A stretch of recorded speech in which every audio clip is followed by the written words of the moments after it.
27 దేవుడు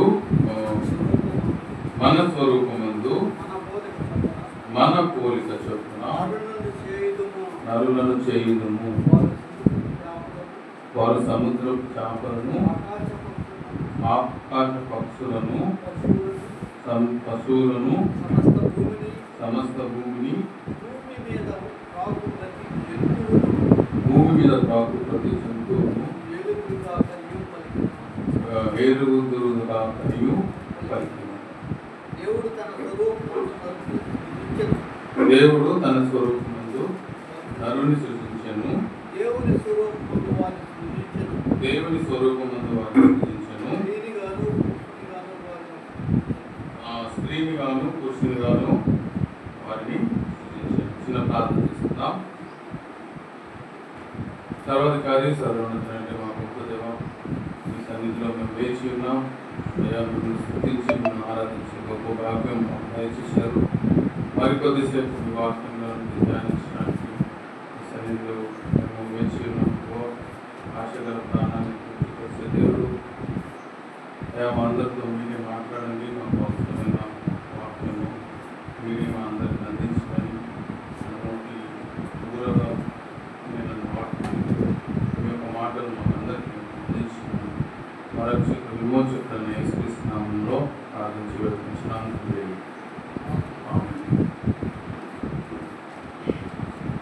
ఇక్కడ మనం చదువుకున్న వాక్యంలో ఈరోజు మన ధ్యానం ఏంటంటే, దేవుడు తన స్వరూపమందు నరుని సృజించెను. దేవుడు తన స్వరూపమందు నరుని సృజించాడు. మానవుని దేవుడు తన స్వరూపమందు సృష్టించాడు. ఇమేజ్ ఆఫ్ గాడ్, దేవుని స్వరూపమైన మానవుడు అనే మాట గురించి కొద్ది ధ్యానం చేద్దాం. యాక్చువల్లీ బైబిల్ స్టడీలో కూడా కొన్ని తలంపులు పంచుకున్నాం, కానీ కొన్ని హాఫ్ ఈరోజు కూడా అదే టాపిక్ మీద మాట్లాడాలని దేవుడు ప్రేరేపిస్తున్నారు. సో దేవుని వాక్యంలో ఆది కాండంలో మనం చూస్తే మానవుడు దేవుని స్వరూపమందు సృష్టించబడ్డాడు. స్త్రీని గాను పురుషుని గాను దేవుడు వారిని సృజించెను అని మనం చదువుతున్నాం. సో దేవుని purpose, what is the purpose of God making man in the image of God? దేవుడు మానవుని తన స్వరూపముందు సృష్టించడంలో కలిగిన ఉద్దేశం ఏంటిదో మనం ఇక్కడ గమనించవచ్చు. 26వ వచనంలో మనం చదువుకుంటే,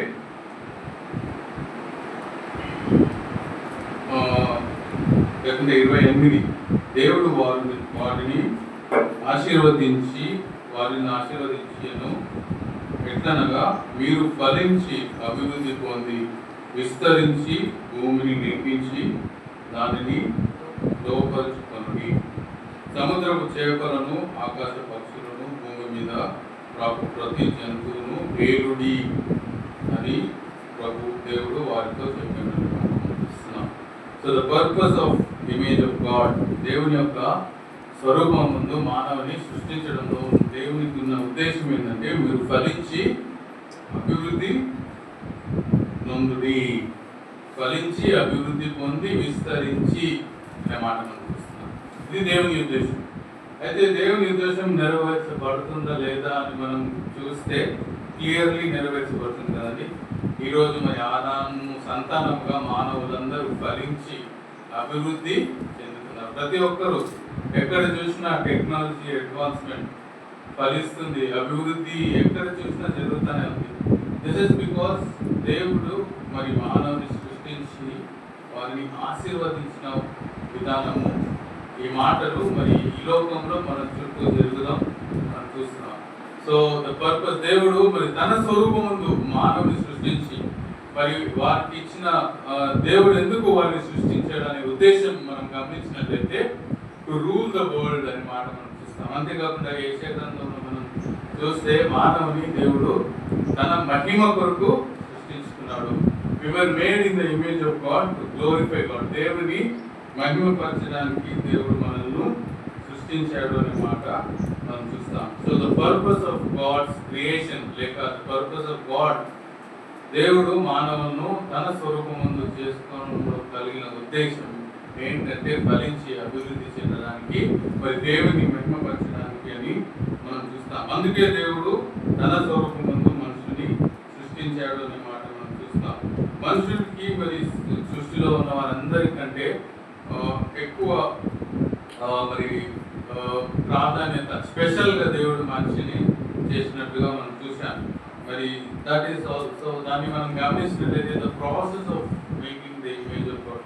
దేవుడు తన స్వరూపమైన మనిషిని ఏ విధంగా చేశాడు అనేది 2వ అధ్యాయంలో మనం చూస్తాం. మనకు తెలిసిన విషయాలే.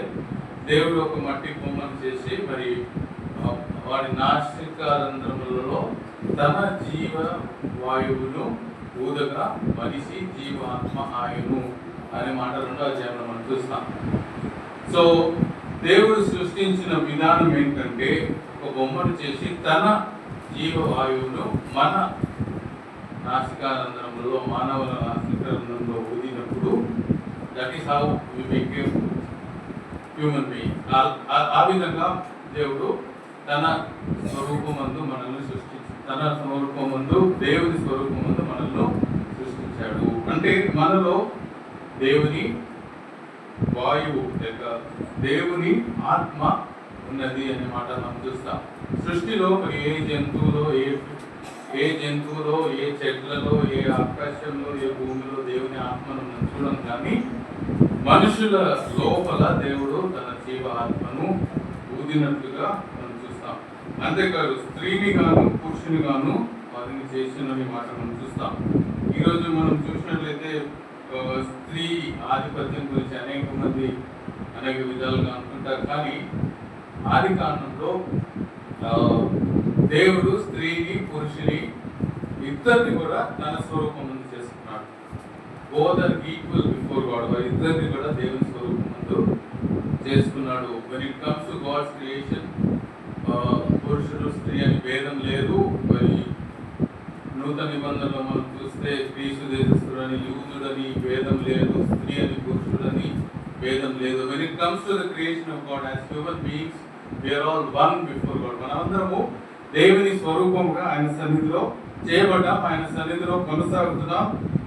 అది దేవుని సత్యం. అది డిఫరెంట్ టాపిక్. కానీ ఎఫెసీయులకు రాసిన పత్రిక 5వ అధ్యాయంలో దేవుడు పురుషులకు డిఫరెంట్ రోల్స్ ఇచ్చాడు, స్త్రీలకు డిఫరెంట్ రోల్స్ ఇచ్చాడు. మరి మత్తయి సువార్తలో కూడా యేసుక్రీస్తుని వారు అడిగినప్పుడు ఒక భార్య డివోర్స్ ఇచ్చింది, మరి అది న్యాయమా అని యేసయ్యను అడుగుతారు. దాని గురించి కూడా యేసయ్య సమాధానం చెప్తూ ఈ వాక్యాన్ని కోట్ చేస్తారు. దేవుడు స్త్రీని పురుషుని కానీ దేవుడు ఒకటే దేవుని ఆత్మలో లేక దేవుని స్వరూపం ముందు సృష్టించాడనే మాట మనం చూస్తాం. అది వేరే టాపిక్. కానీ so we're thinking about the image of God in general. మానవుని దేవుడు తన స్వరూపం ముందు చేసుకున్నాడు. The purpose of the image of God is to glorify God. దేవుడు మనల్ని దేవుని స్వరూపంలో ఎందుకు సృష్టించాడంటే ఈ భూలోకాన్ని ఏలడానికి, ఫలించడానికి, అభివృద్ధి చెందడానికి, తన నామమునకు మహిమ తీసుకురావడానికి దేవుడు మానవుని సృష్టించాడు. తర్వాత ద ప్రాసెస్ ఏ విధంగా సృష్టించాడంటే తన జీవ వాయువును మనలో ఊదాడు. We're special. We cannot live without God. దేవుడు లేకుండా మనం బ్రతకలేము. మనం ఫిజికల్గా బ్రతకేసి, కానీ మన హృదయంలో మన అంతరంగ పురుషుడిలో we have the breath of God కదా. ఇది మనం గమనించాలి. మన అంతరంగ పురుషుల్లో మన హృదయంలో దేవుని ఆత్మ మనం కలిగి ఉన్నాం. మానవులుగా డిఫరెంట్ రోల్స్ ఉన్నప్పటికీ, డిఫరెంట్ పొజిషన్స్ ఉన్నప్పటికీ, మనమందరం దేవుని దృష్టిలో ఆయన ఆత్మ కలిగిన వారము. ఆయన మనల్ని డిఫరెంట్ అనేకమైన డిఫరెంట్ పరిస్థితుల్లో మనల్ని ఉంచాడు. The ultimate purpose of God is to glorify him. మనల్ని తన స్వరూపంలో సృష్టించుకున్న ఉద్దేశం ఏంటంటే ఆయనను మహిమపరచాలి అని దేవుడు సృష్టించుకున్నాడు అనే మాట మనం చూసాం. అయితే ద బిగ్గెస్ట్ క్వశ్చన్ ఇస్, అది జరుగుతుందా? మనము దేవుని స్తుతిస్తున్నామా?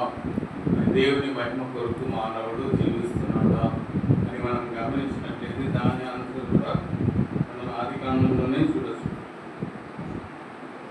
ఓకే, దీన్ని మనం ఏమన్నామంటే the position of image of God. దేవుడు తన స్వరూపంలో చేసిన మానవుని స్థితి ఏంటి ఈరోజు అని మనం గమనించినట్లయితే, మరి ఆది కాండంలోనే 3వ అధ్యాయంలో మనం చూస్తే హవ్వ మరి దేవుడు చెప్పిన మాటను వినకుండా అతిక్రమించి పండు తినినట్లుగా, తర్వాత ఆదాము కూడా తినినట్లుగా, మరి ఆదాము అవలిద్దరూ పాపం చేసినట్లుగా మరి దేవుని స్వరూపము ఉందా పోయిందా? దేవుని మహిమను ఏలైనగా అందరూ పాపం చేసి దేవుని మహిమను పొందలేకపోవచ్చున్నారు అనే మాట మనం తెలిసిందే కదా. So all have sinned and come short of the glory of God. ఆ ప్రాసెస్లోనే దేవుని స్వరూపమును మానవుడు పోగొట్టుకున్నాడు. లేక మనం చూస్తే ఈ పండు దినమున నిశ్చయంగా చనిపోదు అని ఆదాముతో దేవుడు చెప్పాడు కదండి. సో దేవుని స్వరూపం గురించి మనం ఆలోచన చేసినప్పుడే దేవుడు ఆదాము అవ్వను తన స్వరూపంలో చేసుకున్నాడు, కానీ మరి వారు దేవుని స్వరూపంలో నిలువలేదు, వారు పోగొట్టుకున్నారు అని మనం చూస్తాం. ఇంకా డీటెయిల్గా మనం చూస్తే ఎవరి ద్వారా పోగొట్టుకున్నామంటే అపవాది ద్వారా పోగొట్టుకున్నాం. సో ఫస్ట్ 2 థింగ్స్ మనం ఆలోచన చేసాం. దేవుడు మరి తన స్వరూపమందు చేసిన ఉద్దేశం, purpose of the image of God, తర్వాత process of the image of God, మూడోది the position of the image of God. దేవుడు తన స్వరూపమందు చేసిన మానవుడు పాపం చేసి పాపం వల్ల జీవితమైన మరణంకే తెలుసుకున్నాడు. మరణం ద్వారా మరి మనువులందరూ శపింపబడ్డారు అనే మాట మనం చూస్తాం. అయితే మనం ప్రకటన గ్రంథంలో ఒక మాట గమనించినట్లయితే, what is currently happening to the image of God, దేవుని సృష్టికి ఏమి జరుగుతుంది అని మనం గమనించినట్లయితే, ఈ వాక్యం చదువుకునే ముందు ఒకసారి మనం ఆది కాండంలో మనం చూసినట్లయితే దేవుడు అవ్వను శపిస్తాడు కదా, సర్పాన్ని కూడా శపిస్తాడు, అలాగే ఆదామును కూడా శపిస్తాడు. అయితే సర్పాన్ని శపిస్తూ పలికిన మాటలో ఏముంటుందంటే, అపవాది లేక వాడు మడిమ మీద కొట్టును అనే మాట మనం చూస్తాం. అపవాది మడిమ మీద కొడతారంట, అలాగే అది నిన్ను తల మీద కొట్టును అనే మాట మనం చూస్తాం. ఆదికాండం 3:15లో యేసుక్రీస్తు సర్పాన్ని శపిస్తూ పలికిన మాట ఏంటంటే, సర్ప సంతానము ఉంటుంది, తర్వాత స్త్రీ సంతానం, 2 సంతానాల గురించి అక్కడ ప్రస్తావించబడింది. సర్ప సంతానము అనేవాడు మరి మడిమ మీద కొట్టును అనే మాట సర్పానితో చెప్తాడు. తర్వాత స్త్రీ సంతానము నిన్ను తల మీద కొట్టును అనే మాట మనం చూస్తాం. So that is what is happening today. ఈరోజు మనం చూస్తే ఈ లోకంలో ఈ 2 సంతానాలు ఉన్నాయి. సర్ప సంతానం ఉంది, స్త్రీ సంతానం కదా. సర్ప సంతానం అంటే దానికి అధిపతి ఎవరు? అపవాది. అలాగే స్త్రీ సంతానం అంటే మన ప్రభువైన యేసుక్రీస్తు మరి కన్యక గర్భంలో పుట్టి ఈ లోకానికి పాపం లేని వ్యక్తిగా వచ్చిన యేసుక్రీస్తుని నమ్ముకున్న వారందరూ కూడా స్త్రీ సంతానం. వారిద్దరు ఈ సంతానాల గురించి మరి మనం చూస్తే ప్రకటన గ్రంథంలో 12వ అధ్యాయం చదువుతున్నాం. 12వ అధ్యాయంలో కొంచెం డీటెయిల్ డిస్క్రిప్షన్ ఉంది. రెవల్యూషన్ చాప్టర్ 12, ప్రకటన 12వ అధ్యాయం 9వ వచనం నేను చదువుతున్నాను. రెవల్యూషన్ 12:9, ప్రకటన 12వ అధ్యాయం 9వ వచనం. ప్రకటన 12:9. కాగా సర్వలోకమును మోసపుచ్చుచు అపవాది అనియు సాతాననియు పేరు గల ఆది సర్పమైన ఆ మహా ఘట సర్పము పడదోయబడెను. అది భూమి మీద పడదోయబడెను, దాని దూతలు దానితో కూడా పడద్రోయబడిరి. అపవాది మరి దాని దూతలు దానితో కూడా పడద్రోయబడిరి అనే మాట మనం చూస్తాం. అలాగే 12వ వచనంలో మనం చూస్తే, అందుచేత పరలోక నివాసులారా ఉత్సవించండి, భూమి సముద్రము ఈ శ్రమ అపవాది తనకు సమయం కొంచెమే అని తెలుసుకొని క్రోధము గలవాడై మీ వద్దకు దిగి వచ్చి ఉన్నాడని చెప్పాను. 13వ వచనంలో చూస్తే ఆ ఘటసర్పము తాను భూమి మీద పడద్రోయబడి చూచి ఆ మగ శిశువును కనిన స్త్రీని హింసించెను అనే మాట మనం చూస్తాం. స్త్రీని హింసిస్తున్న ఘటసర్పం అని మనం చూస్తాం. అలాగే 17వ వచనంలో కూడా మనం చూస్తే అందుచేత ఆ ఘటసర్పము ఆగ్రహము తెచ్చుకొని దేవుని ఆజ్ఞలు గైకొనుచు యేసుని గూర్చి సాక్ష్యమిచ్చుచూ ఉన్న వారైన ఆమె సంతానంలో శేషించిన వారితో యుద్ధము చేయుటకై బయలు వెళ్ళి సముద్ర తీరమున నిలిచెను అనే మాట మనం చూస్తాం. ఈ వాక్యాలన్నీ మనం చదువుతుంటే we can understand the current position of the image of God. దేవుని స్వరూపమందు స్త్రీ సంతానముగా లేక దేవుని స్వరూపమందు చేయబడిన మానవుని గమనించినట్లయితే అపవాది సంతానముగా స్త్రీ సంతానముగా వారు మిగిలిపోయారు. అపవాది సంతానం ఎవరంటే ఎవరైతే యేసుక్రీస్తుని నమ్మరో వారందరూ కూడా అపవాది సంబంధులే, వారి దూతలు అనే మాట చూస్తాం. యేసుని నమ్మి దేవుని ఆజ్ఞలు గైకొనుచున్న వారి సాక్ష్యం ఇచ్చుచూ ఉన్న వారి మీద అపవాది యుద్ధం చేస్తున్నాడనే మాట మనం చూస్తాం. సో దేవుని స్వరూపమైన మానవుని చెరిపివేయాలని అపవాది ఉద్దేశం. చెరిపివేయడం ద్వారా మరి ఈ లోక అధికారిగా మరి అపవాది చెల్లమని అవుతున్నాడు. అందుకే ప్రస్తుతం ఉన్న సిచ్యువేషన్ ని మనం చూసినట్లయితే ప్రస్తుతం సృష్టి కానీ మరి దేవుని యొక్క ప్రజలు కానీ మరి వేరే ప్రజలు కానీ వారందరి పరిస్థితి ఏంటి అని మనం గమనించినట్లయితే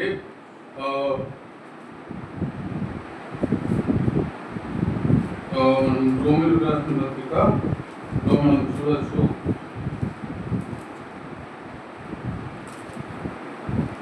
all creation is groaning in pain అని రోమా 8:28 మనం చూస్తాం. సర్వ సృష్టి కూడా మూలుగు చూద్దాం. రోమిలకు రాసిన పత్రిక 8:22 మనం చూస్తే అక్కడ కూడా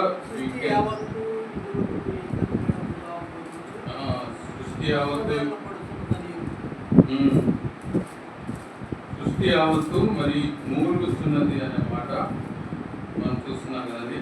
సో 8వ అధ్యాయంలో కొన్ని వచనాలు మనం చదువుతున్నాం. అండర్స్టాండింగ్ 11th verse కూడా చదువుతున్నాం. 11వ వచనం కూడా చదువుతున్నాం.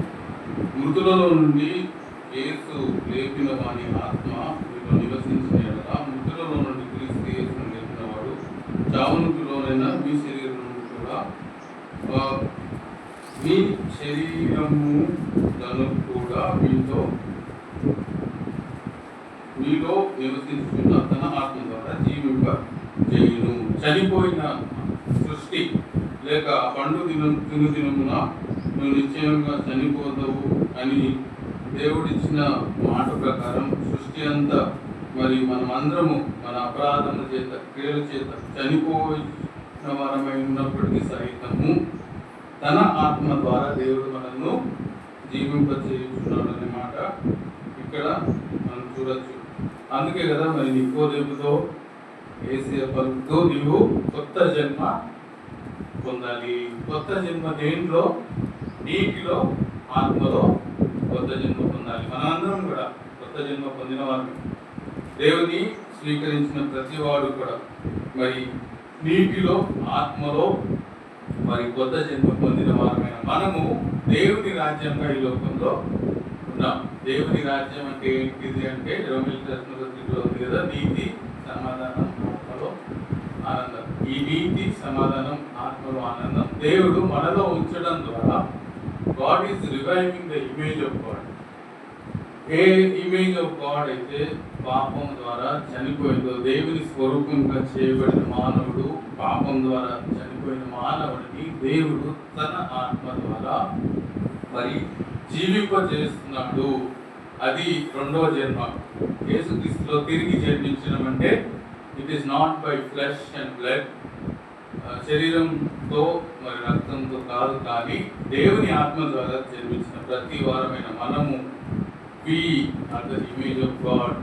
దేవుని యొక్క ఇమేజ్ ఆఫ్ గాడ్ని దేవుడు మనలో నూతన పరుస్తున్నాడు అనే మాటలు మనం అనేక వచనాలు కూడా మనం చూసుకోవచ్చు దానికి సాదృశ్యంగా. So God's image, current position of God's image, దేవుని స్వరూపంలో చేయబడిన మానవుని యొక్క కరెంట్ పొజిషన్ ఏంటిదంటే, కొంతమంది ఇమేజ్ ఆఫ్ గాడ్ని నూతన పరుచుకుంటున్నారు, కొంతమంది అయితే వారి చనిపోయిన స్థితిలో జీవిస్తున్నారు. దేవుని యొక్క ఆత్మ వారిలో లేదు, మరి దేవుని స్వరూపం వారిలో లేని వారుగా, మరి కరెక్టెడ్ హ్యూమన్ బీయింగ్స్గా మరి జీవిస్తున్న వారు ఒక గ్రూప్ అయితే, వారందరూ అపవాది సంబంధులు అయితే, యేసుక్రీస్తుని నమ్ముకున్న మనమందరం కూడా దేవుని image, the image of God is being renewed in us. మనలో ఆయన ఆత్మ నూతన పరచబడుతున్నది అన్నమాట మనం చూడొచ్చు. మొదటి కొరింథీయులకు రాసిన పత్రిక 3:10లో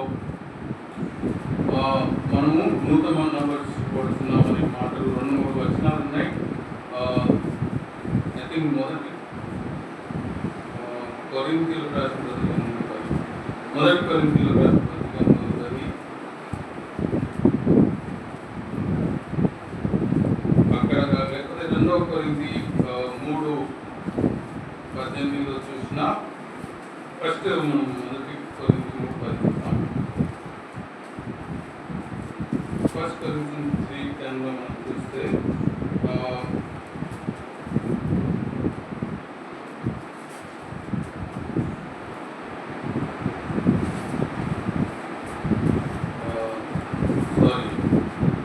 కొలెసియన్స్ 3:10, కొలెసీ 3:10, కొలెసీ 3,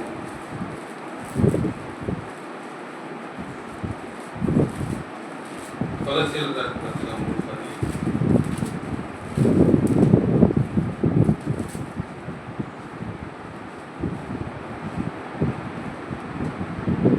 ఓకే, ఇక్కడ మధ్యలో నుంచి మనం చూస్తే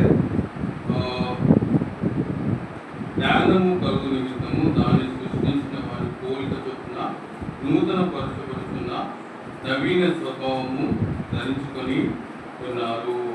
దేవుని స్వరూపం చొప్పున మనము నూతన పరచబడుతున్నాము అనే మాట ఇక్కడ మనం చూస్తాం. అదే 2 కొరింథీ 3:18లో కూడా what is happening to the image of God, దేవుని యొక్క స్వరూపానికి ఏమి జరుగుతుందంటే 3:18 చదువుతున్నాను. 2 కొరింథీ 3:18, మనమందరము ముసుకి లేని ముఖములతో ప్రభు యొక్క మహిమను అద్దము వలె ప్రతిఫలింపజేయచ్చు, మహిమ నుండి అధిక మహిమను పొందుచు ప్రభు ఒక ఆత్మ చేత ఆ పోలికగానే మార్చబడుచున్నాము. దేవుడు ఆదామవలను ఏ పోలికతో తన స్వరూపమును చేశాడో ఆ పోలిక లోనికి మనము మార్చబడుచున్నాము అనే మాట మనం చూస్తాము.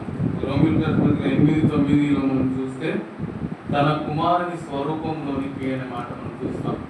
So we are getting transform. ఈ వాక్యాలన్నింటినీ మనం గమనిస్తే ప్రస్తుతం దేవుని ఇమేజ్కి ఏం జరుగుతుంది, what is happening to the image of God, what is the position of the image of God currently అని మనం చూస్తే, తను నమ్ముకున్న వారందరినీ దేవుడు తన స్వరూపంలోనికి మార్చుకుంటున్నాడు. God is working in our hearts. అందుకే చర్చిలు, ప్రసంగాలు, దేవుని వాక్యం మరి అనేక విధాలుగా అనేక మందికి బోధించబడుతూ ఉంది. దేవుని వాక్యం బోధించబడడం వల్ల మరి అనేక మంది మరి మానవన్స్ పొందుతున్నారు. అది ఒకటి.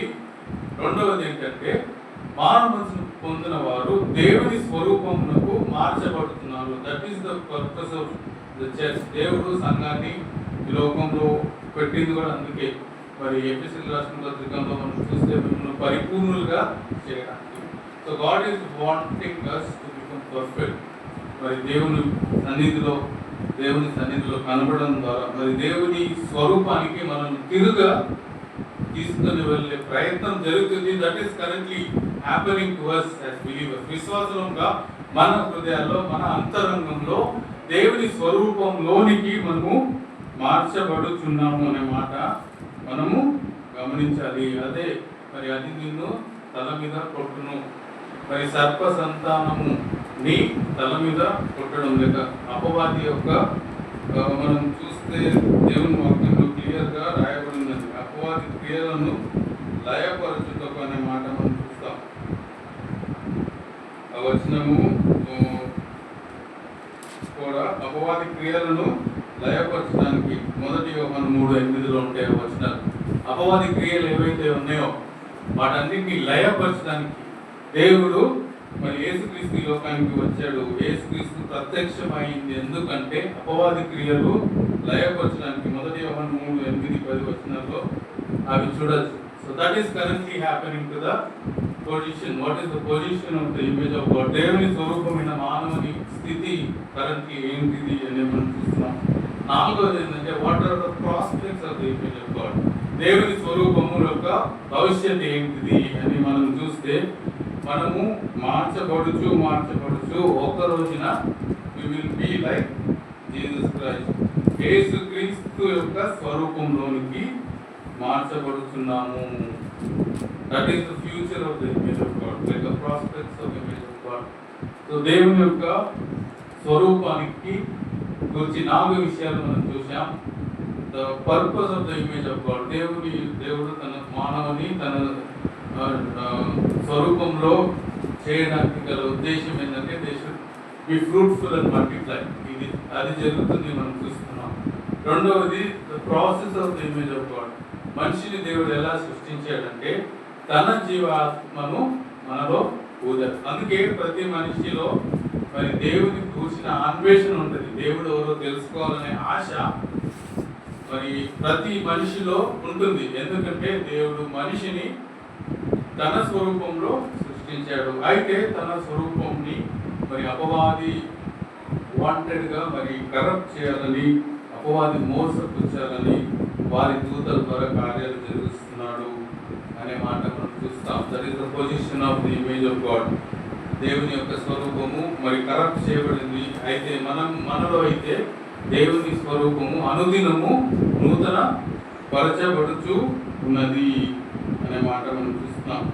మరి అయితే అందుకే కదా దేవుడు అందరూ అంతటా మారు మనసు పొందాలని దేవుని ఉద్దేశం. అందరూ కూడా తన స్వరూపంలోనికి రావాలని దేవుడు ఉద్దేశిస్తున్నాడు. కానీ అపవాది వారి క్రియలు కూడా అపవాది కూడా పనిచేస్తున్నాడు అనే మాట మనం చూస్తాం. It is not the intention of God to hurt people. దేవుడు మానవులను నాశనం చేయాలనే ఉద్దేశం లేదు. నో టైంలో కూడా మనం చూస్తాం కదా, మరి అనేక మంది మరి ఓడలో రాని వారందరూ నాశనం అయిపోయారు. గాడ్ అయితే ఈ రోజు మనం చూస్తే దేవుడు స్వరూపమైన మనుషుడు మారు మనసు పొందాలని, అందరూ అంతటా మారు మనసు పొందాలని దేవుడు ఎదురు చూస్తున్నాడు అనే మాట మనం చూస్తాం. ఒకసారి మనం సొసైటీని గమనిస్తే ఎక్కడ చూసినా ఈవిల్ థింగ్స్ హ్యాపెనింగ్ కదా. మరి అనేకమైన మరి నేషనల్ డిజాస్టర్స్, ఇవన్నీ దేవుడు ఎందుకు ఎలవ్ చేస్తున్నాడు అనే మన క్వశ్చన్ కలిగింది కొన్నిసార్లు. అయితే యేసయ్య అంటాడు కదా, గలిలియా పట్టణాన్ని నాశనం చేయడానికి కారణం ఎవరు, లేక ఈ గుడ్డివాడుగా పుట్టడానికి కారణం ఎవరు అంటే దేవుని మహిమ కొరకు అవన్నీ జరుగుతున్నాయి. సమస్త సృష్టి ఈరోజు it is groaning in pain. దాంట్లో భాగంగా దేవుని స్వరూపమైన మనుషులు కూడా బాధపడుతున్నారు. దాని యొక్క ఉద్దేశం ఏంటిదంటే గాడ్ అందరూ అంతటా మారు మనసు పొందాలి అని, అందరూ మరి ఫలించి అభివృద్ధి పొందాలని దేవుడు కోరుచున్నాడు అనే మాట మనం చూస్తాం. అందుకే మరి దేవుని ఉద్దేశం, దేవుని స్వరూపం మనుషులందరిలో రావాలని దేవుని కోరిక. అందరూ అంతటా మారు మనసు పొందాలని దేవుడు కోరుచున్నారు. అంత మాత్రమే కాదని మనం చూసినట్లయితే మనము ఆయన స్వరూపంలో మార్చబడాలంటే మనం ఏం చేయాలి? మనకందరికీ తెలిసిన విషయాలే. దేవుని వాక్యాన్ని మనం డైలీ చదవాలి. దేవుని వాక్యాన్ని చదివి మరి అతడు దేవుని వాక్యాన్ని ధ్యానించాలి. కీర్తనలు 1వ అధ్యాయంలో అతడు నీటి కాలువలో ఏదైనా నాటబడింది, ఆకువాడక తన కాలం ఫలించు చెట్టు వలె ఉండును. మనుషులు కూడా ఫలించాలని, ఆత్మీయంగా కూడా మనం ఫలించాలని మరి దేవుని స్వరూపంలో దేవుడు మనల్ని సృష్టించాడు. అంతేకాదు మనుషులందరి కొరకు మనం ప్రేయర్ చేయాలి కదా, రాజుల కొరకు, అధికారుల కొరకు ప్రార్థన చేయాలి. మరి దేవుని ఆత్మ మనలో కార్యం జరిగించాలంటే దేవుడు మనలందరినీ రాజులుగా, యాజకులుగా చేస్తున్నాడు. We're the kings and priests of the kingdom of God. దేవుని రాజ్యంలో రాజులము, యాజకులము. యాజకులం ఎలా అవుతాం? 2 తిమోతిలో ఉంది కదా, అందరి కొరకు ప్రార్థన చేయడం ద్వారా మనం యాజకులం అవుతాం. ఒక్కసారి మనం చరిత్ర తిరిగేసి చూసిన, ప్రస్తుత పరిస్థితులు చూసిన, మనుషులందరూ బతుకున్నారంటే క్రైస్తవులు ప్రార్థన చేయడం వల్లే. వారి క్షేమం కొరకు మనుషులు బతికి ఉన్నారంటే God is listening to our prayers. రాజుల కొరకు, అధికారుల కొరకు ప్రార్థన చేయండి అని దేవుడు చెప్పినప్పుడు, మనమందరం ప్రార్థించినప్పుడు దేవుడు వారిని ఆశీర్వదిస్తున్నాడు. మరి తన ఏమంటారు ఉగ్రత వారి మీద కుమ్మరించకుండా వారి యొక్క కాలంలో దేవుడు వారిని ఆశీర్వదిస్తున్నాడు. ఎందుకంటే మనం ప్రేయర్ చేస్తున్నాం కాబట్టి. క్రైస్తవులుగా మరి ఈరోజు ఇంత అభివృద్ధి జరుగుతుందంటే అనేకులు వచ్చి పెద్ద పెద్ద మాటలు మాట్లాడుతున్నారు. కానీ చరిత్రలో మనం చూసినట్లయితే దేవుడు మిషనరీస్ని లేపుకొని మన ఇండియాలో అయితేనేమి all over the world developments జరుగుతున్నాయంటే మిషనరీ వర్క్ ద్వారా దేవుడు తన కార్యాన్ని మరి జరిగించడం ద్వారా దేవుని రాజ్యంలో నీతి, సమాధానం, ఆత్మలో ఆనందం ఉంటాయి. ఈ 3 కూడా దేవుని రాజ్యంలో ఉంటాయి. దేవుని రాజ్యపు యాజకులంగా మనం ప్రార్థన చేసినప్పుడు వారికి కూడా దేవుడు తోడుగా ఉంటారు అనే మాట మనం గమనించాలి. సో మన రెస్పాన్సిబిలిటీ చాలా గొప్పది. దేవుని స్వరూపంగా చేయబడిన మనము, మన పొజిషన్ ఏంటిదంటే మనం అందరి కొరకు ప్రార్థన చేయాలి. యాజకులము, యాజకులము. We should pray for all the people around us. చుట్టుపక్కల ఉన్న నేబర్స్ కొరకు, రాజుల కొరకు, చీఫ్ మినిస్టర్స్ కొరకు, ప్రైమ్ మినిస్టర్స్ కొరకు, అందరి కొరకు మనం ప్రార్థన చేయాలి. మనం ప్రార్థన చేసినప్పుడు దేవుడు ఈ లోకంలో కార్యాలు జరిగిస్తున్నాడు. సో మనము మరి దేవుని స్వరూపంలోనికి మార్చబడాలంటే, అపవాది క్రియలు మనలో లయపరచబడాలంటే ఆయనలో నిలిచి ఉండాలి. యోహాను రాసిన సువార్త 10వ వచనం కదా, ఆయనలో నిలిచి ఉండడం ఎలా అంటే దేవుని వాక్యం చదవడం ద్వారా, ప్రార్థన చేయడం ద్వారా మనం ఆయనలో నిలిచి ఉంటాం. ఈ 2 కార్యాలు మనలో కంటిన్యూస్గా జరుగుతూనే ఉండాలి. ప్రార్థించడం, బైబిల్ చదువుకోవడం, మరి దేవుని సహవాసంతో కొనసాగడం అనేవి మనం జరిగించినప్పుడు దేవుని స్వరూపంలోనికి తిరుగా మార్చబడతాం. సో దేవుని స్వరూపంలోనికి మనం తిరుగు మార్చబడాలంటే ఆయన సన్నిధిలో మనం కనబడాలి, ఆయన కార్యాలు మనం జరిగించాలి. ఆయన మన హృదయంలో ప్రేరేపించి చేయమని చెప్తున్న మాటలు మనం లోబడాలి, అవి జరిగించాలి. అప్పుడు మనం దేవుని మహిమపరిచే వారంగా ఉంటాం, దేవుని స్వరూపంలోనికి తిరుగా రాబడతాం. సో 4 విషయాలు మనం చూసాం. The purpose of the image of God, the process of the image of God, the position of the image of God, prospects of the image of God. లేక దేవుని స్వరూపం యొక్క భవిష్యత్తు, గతము, మరి ప్రస్తుతం ఏ విధంగా మరి దేవుని స్వరూపాన్ని మనలో తీర్చిదిద్దుతున్నాడో ఆ విషయాలు మనం చూస్తున్నాం.